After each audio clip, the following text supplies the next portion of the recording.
Salve, selamat pagi anak-anak yang terkasih. Apa kabar hari ini? Baik-baik saja kan? Hari ini kita akan belajar sedikit sejarah gereja. Nah, sejarah gereja memang harus dimulai dari SD karena banyak profesor dan doktor sekarang sebenarnya dulu waktu pelajaran SD itu sering bolos dari sekolah. Maka kita harus mengulang pelajaran SD untuk mereka. Topik kali ini topik yang cukup menarik ya, soal inkuisisi dan gereja Katolik, dan tentu saja salah seorang Katolik yang membangkang, melarikan diri, memisahkan diri dari otoritas gereja Katolik, lalu kemudian mengklaim otoritas tersebut untuk melakukan inkuisisi yang sama, tetapi kemudian membela diri bahwa dia tidak melakukan inkuisisi karena dia sudah bebas dari otoritas gereja Katolik. Ayo, pelajaran kita mulai. Vamonos. Oke anak-anak, kita lanjutkan pelajaran sejarah kita hari ini. Calvin tidak memegang obor, tetapi ikut menyiapkan kayu bakar. Dia siap kayu bakar dan mungkin juga pisorong-sorong. Macam orang timur punya dapur itu penuh dengan kayu bakar, di atas ada sei babi di atas. Lu sorong kayu api terus, siapkan kayu bakar terus. Stok kayu bakar harus selalu sedia. Calvin memang tidak kasih masuk api di atas sei babi itu, tapi dia siapkan bahan bakarnya bagus-bagus, baru lu sei di situ sudah. Jadi ada satu hal yang sederhana, anak-anak camkan. Orang tidak menjadi tidak bersalah hanya karena dia tidak melakukan pekerjaan terakhir. Misalnya begini, si A, katakanlah Allegro ya, si A menyuruh menangkap orang. Si A ini menyusun tindakan, menyusun tuduhan, ya, suruh tangkap orang, susun tuduhannya, lalu berkata bahwa orang itu pantas mati, lalu si A ini meminta hukuman mati yang lebih cepat, lalu sesudah orang itu mati, si A, Allegro kah, menulis buku untuk mengatakan bahwa hukuman itu benar. Lalu pembelanya berkata, tetapi si A tidak menyalakan api. Oke, hebat sekali. Jadi rupanya menurut pelajaran sejarah versi baru, selama tidak memegang korek api, semua orang boleh pulang dengan tangan bersih. Cuci tangan, ya. Sabun cukup ke tidak ini? Cuci, oke, silakan cuci ya, tapi siap-siap sabun ya. Oke. Karena kalau cuci tanpa sabun, sama saja itu bukan cuci, itu rendam. Kubangan. Begitulah cara sebagian pembela Jean Calvin mencoba membersihkan namanya dalam kematian Mikhail Servetus. Mereka berkata seperti ini, Calvin bukan hakim, Calvin bukan anggota dewan kota yang menjatuhkan vonis, Calvin bukan algojo, jadi Calvin tidak bersalah. Anak SD pun bisa melihat lubangnya, bukan anak-anak? Seorang jaksa bukan hakim, tetapi jaksa tetap bertanggung jawab atas tuntutannya. Seorang ideolog bukan algojo, tetapi ideolog tetap bertanggung jawab ketika pikirannya dipakai untuk membunuh orang. Seorang komandan mungkin tidak menarik pelatuk, ini yang tentara dong, hai, tetapi dia tidak otomatis menjadi penonton.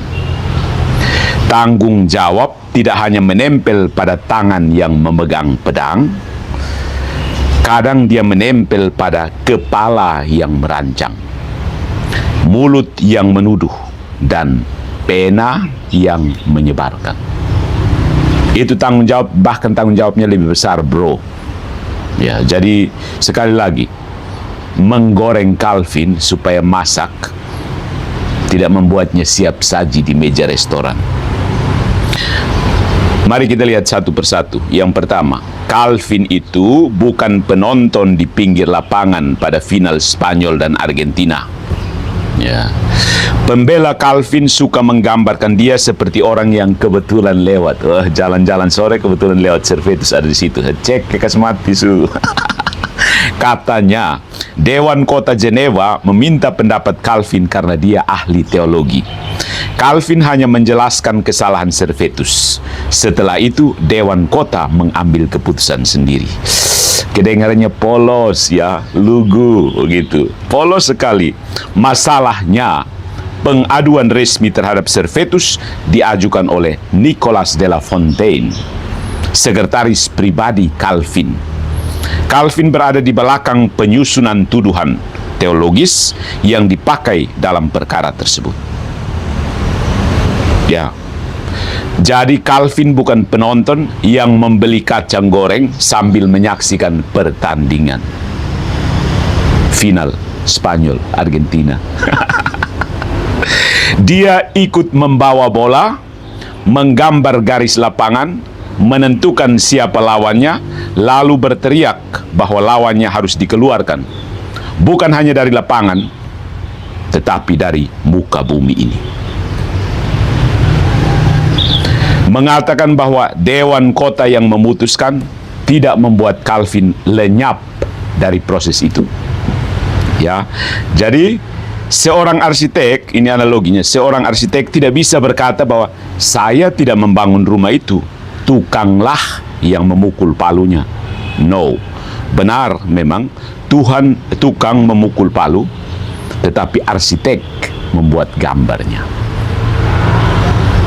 Dan arsitek bertanggung jawab. Tukang harus tahu di mana dia pukul palunya, di mana kas runtuh, di mana kas naik temboknya. Itu arsitek yang atur. Ya. Yang kedua, Calvin sudah menuliskan niatnya.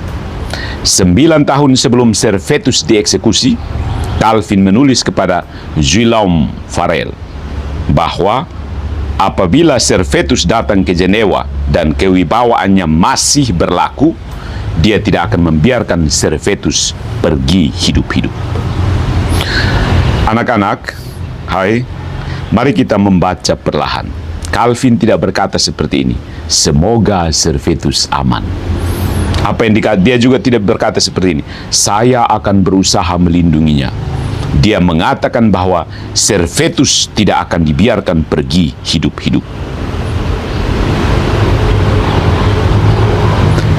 Ini bukan ramalan cuaca ya. Bukan seperti besok mungkin hujan. Ini adalah niat. Niat. Jadi ketika Servetus akhirnya datang dan kemudian mati, kita tidak sedang berbicara tentang peristiwa yang sama sekali mengejutkan Calvin. Bikin seolah, oh Calvin terkuju begitu. Kenapa lagi Servetus tuh? Kenapa sama kasih tahu beta, kok beta atur dia, kok dia bebas? Pikiran mengenai kematian Servetus sudah tinggal cukup lama dalam kepalanya, hampir 10 tahun. Sudah seperti penghuni tetap kos di kepala Calvin. Tapi pembela Calvin masih berkata, Calvin hanya mengingatkan Servetus agar jangan datang. Ya, tentu saja. Ya, seperti orang berkata, jangan masuk rumah saya. Kalau masuk, saya sudah bilang dari dulu, kamu tidak akan keluar hidup-hidup. Jangan datang memang. Orang Kupang kan ancam orang begitu. Jangan datang ini rumah. Lu berani datang, bet cekik hidup-hidup. Cekik mati-mati, cekik hidup-hidup. Lalu setelah orang itu mati, pembelanya berkata seperti ini, lihat betapa baiknya dia sudah memberi peringatan. Cie-cie. Yang ketiga, Calvin ikut memberi bahan kepada pengadilan Katolik. Sebelum ditangkap di Jenewa, Servetus pernah diperiksa di Vienne, Paris, Prancis, wilayah Katolik kan. Surat-surat Servetus kepada Calvin dan contoh tulisan tangannya dipakai untuk membantu mengidentifikasi Servetus. Dan disinilah sejarah mulai terasa seperti komedi hitam, black comedy. Para pembela Calvin mengutuk Inkuisisi Katolik sebagai mesin penganiayaan, tetapi ketika Calvin membantu menyediakan bahan yang dapat dipakai mesin itu untuk menjerat Servetus, tiba-tiba mereka berkata, itu rumit, itu konteks sejarah, itu dinamika kelembagaan. Ya luar biasa. Tepuk tangan dulu anak-anak. Kalau orang Katolik melakukannya, namanya penganiayaan. Kalau Calvin ikut memasok dokumen, namanya konteks. Ya, sabun sejarah mungkin Daya atau Rinso ya. Sabun sejarah memang harum kalau dipakai untuk mencuci tokoh sendiri. Memang para sejarawan bisa berbeda mengenai seberapa jauh Calvin berinisiatif dalam perkara Vienne, tapi fakta bahwa dokumen dari hubungan Calvin Servetus masuk ke tangan aparat tetap tidak bisa dihapus, tidak bisa disembunyikan di balik karpet seperti trik Potas selama ini. Calvin bukan sekedar menonton mesinnya bekerja, dia ikut memasok bahan bakarnya. Dan ingat, mesin hanya bisa jalan kalau bahan bakarnya cukup, bukan? Kalau yang hanya bahan bakar subsidi ya, Calvin bukan cuma kasih subsidi bahan bakar, dia kasih bahan bakar. Dia bukan kasih subsidi, dia kasih langsung bahan bakar, begitu. Paham, anak-anak? Yang keempat, meminta pancung itu bukan membela kehidupan, ya kan? Ini kartu kesayangan para pembela Jean Calvin. Calvin meminta Servetus dipancung, bukan dibakar. Itu menunjukkan belas kasihnya. Cie-cie, belas kasih nih ya. Anak-anak, mari kita belajar membedakan dua pertanyaan. Pertanyaan pertama, apakah Servetus harus hidup atau mati? Pertanyaan kedua, kalau mati lebih baik dibakar atau dipancung? Calvin tidak memperjuangkan jawaban hidup. Dia memperdebatkan cara metongnya. Metong itu apa? MT. Ya. Jadi, Calvin bukan sedang berkata, jangan BNH Servetus. Dia pada dasarnya berkata, jangan BNH terlalu lambat. BNH lebih cepat. Tentu saja di PANCUNG mungkin lebih cepat dan kurang menyakitkan daripada di BKR hidup-hidup. Tetapi meminta cara mem-BNH yang lebih singkat tidak mengubah seseorang menjadi pejuang hak hidup. Kalau seseorang berkata, jangan racuni dia, potasi dia perlahan-lahan, kokang saja, to the point, ya, itu kita tidak bisa mengangkatnya sebagai santo pelindung belas kasih.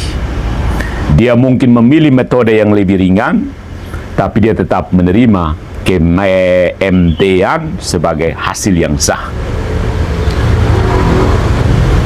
Yang kelima, setelah Servetus is dead, Calvin menulis buku pembelaan. Keren kan? Ini bagian yang membuat semua kosmetik apologetik jadi rontok, seperti daun-daun yang gugur sekarang musim ini. Kalau benar-benar Calvin menyesal, kita berharap dia berkata seperti ini, kami telah berbuat salah. Negara seharusnya tidak mem-BNH orang karena ajaran teologis. Semoga tragedi ini tidak terulang. Tetapi, no, Calvin tidak melakukan hal itu. Setelah Servetus, The End of Life, Game Over, Calvin menulis sebuah karya untuk membela hak pemerintah sipil menghukum bidat dengan pedang.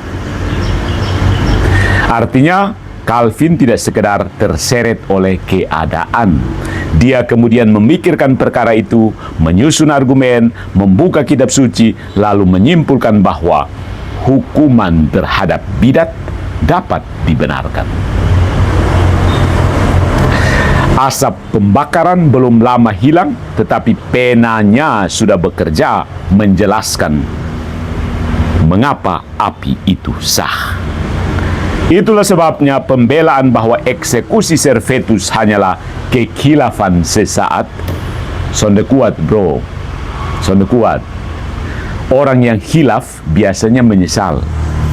Calvin malah membuat teori. Ya. Yang keenam, Dewan Kota yang memutuskan itu tidak menghapus kesalahan Calvin. Calvin tetap salah, bro, meskipun Dewan Kota yang memutuskan. Mari kita pakai contoh sederhana. Ada pencurian. Satu orang membuat rencana, satu orang menunjuk rumah sasaran, satu orang menyediakan kendaraan, satu orang masuk dan mengambil uang, perampokan. Biasanya kami teku di TTS dulu itu model begini sudah, komplotan. Petugas keamanan seperti kepolisian yang pernah bertugas di wilayah TTS pasti tahu modus operandi teku. Ada yang tahu teku? Orang timur pasti tahu teku kan. Satu orang buat rencana, satu orang menunjukkan rumah sasaran, satu orang menyediakan kendaraan, satu orang masuk dan mengambil barang. Apakah hanya yang terakhir yang salah?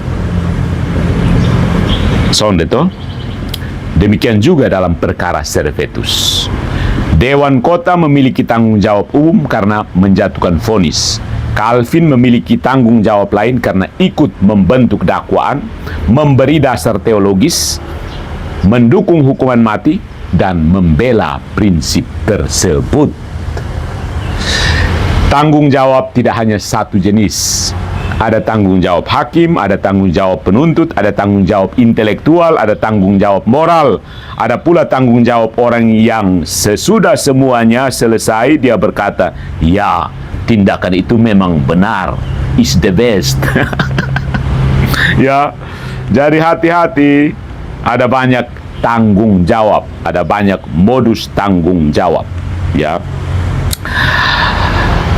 Jadi perkataan bahwa Calvin bukan hakim itu sebenarnya tidak menjawab masalah.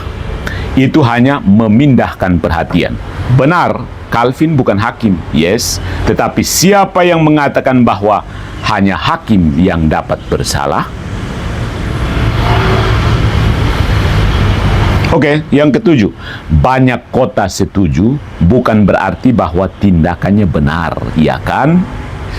Pembela Calvin juga berkata bahwa kota-kota lain seperti Zurich, Bern, Basel, dan Schaffhausen mendukung hukuman terhadap Servetus. Baiklah, oke lah. Jadi banyak orang setuju kan? Banyak orang setuju. Terus, ya. Kalau 5 orang sepakat merampas hak hidup seseorang, apakah tindakan itu menjadi benar? Kalau satu kelas sepakat menindas satu murid, apakah penindasan berubah menjadi demokrasi? Konsensus tidak otomatis menghasilkan kebenaran. Banyak masyarakat dahulu menerima perbudakan misalnya. Banyak penguasa menerima penyiksaan. Banyak orang menerima pemBNH-an terhadap lawan agama. Jumlah pendukung hanya menjelaskan bahwa kesalahan itu tersebar luas seperti potas sekarang. Dia tidak mengubah kesalahan menjadi kebajikan. Konteks sejarah bisa menjelaskan mengapa orang berbuat salah. Tetapi konteks sejarah bukan air baptis yang menyucikan kesalahan. No, gitu. Bisa menjelaskan kenapa, bukan karena itu dia suci, karena konteksnya maka dia jadi Maria Immaculata saingan. Servetus sesat, ya. Lalu apa? Terus Servetus sesat. Terus pertanyaan lanjutannya. Pembela Calvin sangat rajin menjelaskan bahwa Servetus menolak Tritunggal, memiliki kristologi bermasalah, dan mengajarkan pelbagai gagasan yang dianggap sesat. Oke. Teologinya Servetus memang bermasalah, tetapi pertanyaannya bukan apakah Servetus benar. Itu bukan pertanyaan di sini. Pertanyaannya adalah apakah orang yang salah teologi boleh dihilangkan dari muka bumi? Inilah pertanyaan yang terus dihindari. Servetus bisa salah besar tentang Tritunggal. Dia bisa membantah Calvin. Dia bisa keras kepala. Dia bisa menyebalkan. Dia bahkan bisa menulis 100 surat yang membuat Calvin pusing. Tapi tidak satu pun dari hal itu otomatis memberi hak kepada Calvin atau Dewan Kota untuk mencabut nyawanya. Karena mereka Dewan Kota maupun Calvin bukan malaikat pencabut nyawa, ya. Bukan, dia memang orang sesat itu harus dibantah dengan argumen. Bukan di BKR, dibikin CI babi. Kalau argumen Anda benar, gunakan buku, misalnya Calvin tulis buku melawan Servetus, Ad Heresus Servetus, begitu. Kalau Anda harus menggunakan api untuk membuat lawan diam, mungkin masalahnya bukan lagi sekedar teologi lawan. Berikutnya lagi, Servetus mencari MT. Ini adalah alasan yang peculiar. It's a little peculiar. Alasan yang aneh. Begitu. Servetus sendiri yang cari. Ada juga pembelaan bahwa Servetus sengaja datang ke Jenewa karena ingin menjadi martir. Mari kita andaikan itu benar ya. Servetus ceroboh, Servetus nekat, Servetus mungkin tahu bahwa kedatangannya berbahaya. Tetapi apakah itu membebaskan orang-orang yang menangkap, mengadili, dan BNH-nya? No, sonde bro. Kalau seseorang masuk ke kandang singa dengan bodoh, tindakannya memang bodoh. Tetapi kalau penjaga sengaja mengunci pintu dan melepaskan singa, penjaga tetap bertanggung jawab. Kebodohan korban tidak mencuci tangan pelaku. Lebih-lebih lagi, dugaan bahwa Servetus mencari kemartiran adalah tafsiran tentang isi kepalanya. Kita tidak boleh memakai spekulasi psikologis seperti yang biasa dilakukan Potas terhadap Allegro untuk menghapus tindakan nyata orang-orang yang mem-BNH-nya. Itu sama saja seperti berkata, mungkin dia mau hilang dari muka bumi, jadi kami tidak terlalu bersalah karena membuatnya hilang dari muka bumi. Pelajaran sejarah macam apa ini anak-anak? Oke, reformasi juga bisa menggunakan pedang. Ini yang selalu dicoba untuk dihindari. Ya, karena apa? Mereka mau menuduh Katolik melakukan kekerasan inkuisisi, dan dengan demikian Katolik salah karena berinkuisisi. Karena itu mereka mau menghindari untuk menerima fakta sejarah bahwa ternyata reformasi juga 11-12. Kasus Servetus ini tidak membuktikan bahwa semua reformasi sama dengan inkuisisi Katolik. Tentu saja tidak. Skalanya berbeda, strukturnya berbeda, lembaganya berbeda juga. Ya, tapi kasus ini menghancurkan dongeng manis bahwa kekerasan agama hanya milik katrom alias Gereja Kristus yang satu-satunya di muka bumi ini. Sementara reformasi sejak lahir langsung membawa kebebasan hati nurani. Dongeng manis yang seperti ini yang mau diulek-ulek. No. Ketika teologi Protestan memperoleh dukungan negara, dia juga dapat tergoda menggunakan pedang. Iya kan? Betul toh? Betul kok sonde. Jadi penyakitnya bukan semata-mata nama denominasi. Penyakitnya muncul ketika seseorang berkata, saya memiliki kebenaran, maka negara boleh membunuh orang yang menolak kebenaran saya. Dan pada titik ini, Alkitab mulai berjalan berdampingan dengan Sunni loh. Orang Timur bilang Sunni. Sunni itu apa? Kelewang. Kelewang itu sejenis pedangnya orang Timur. Makna sulak nin onen matom nok ne Sunni. Aine. Jadi anak-anak, untuk pelajaran hari ini, pelajaran sejarah, Jean Calvin memang tidak menyalakan api yang membakar Michael Servetus. Tetapi dia bukan orang asing dalam peristiwa itu. Dia sudah menyatakan niat keras terhadap Servetus. Dia terlibat dalam proses penuduhan. Dia membantu membentuk dasar teologis perkaranya. Dia menerima hukuman mati itu. Dia hanya meminta cara kematian yang berbeda. Dan setelah Servetus mati, dia menulis pembelaan teologis atas hak pemerintah menghukum bidat. Jadi kalimat yang lebih jujur itu bukan Calvin sendiri membakar Servetus sonde. Kalimat yang tepat itu ini. Calvin memikul tanggung jawab moral, intelektual, teologis, dan historis atas kematian Servetus.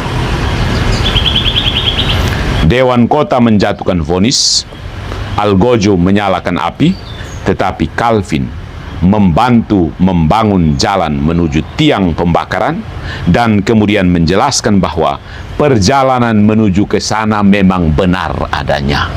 Keren kali kan si Calvin itu, Paus Calvin yang sudah berkalang tanah tetapi masih menjadi pausnya Reformed Calvinis. Agama apa yang pakai nama manusia? Agama Calvinis kan? Kultus Calvinis sebenarnya. Mengkultuskan si Calvin ini kan Calvinis. Calvinisme. Tidak ada Leo XIV-isme atau Benedictus ke-16-isme. Tidak ada. Yang ada itu Calvinisme, Luteranisme. Ya kan? Katolisisme ada. Tapi Paus ke-236-isme tidak ada. Papisme mungkin ada, tapi papisme Papa 221 isme tidak ada.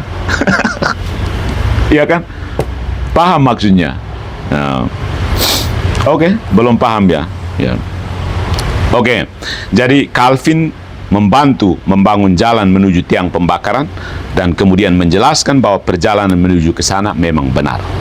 Mau dicuci dengan sabun konteks zaman, digosok dengan sikat keputusan Dewan Kota, lalu disemprot dengan parfum, Calvin meminta pancung, noda itu tetap ada, bro. Ini bukan rinso di iklannya, sehingga noda langsung hilang seketika. Sebab darah sejarah tidak hilang hanya karena orang yang bersalah tidak pegang korek apinya.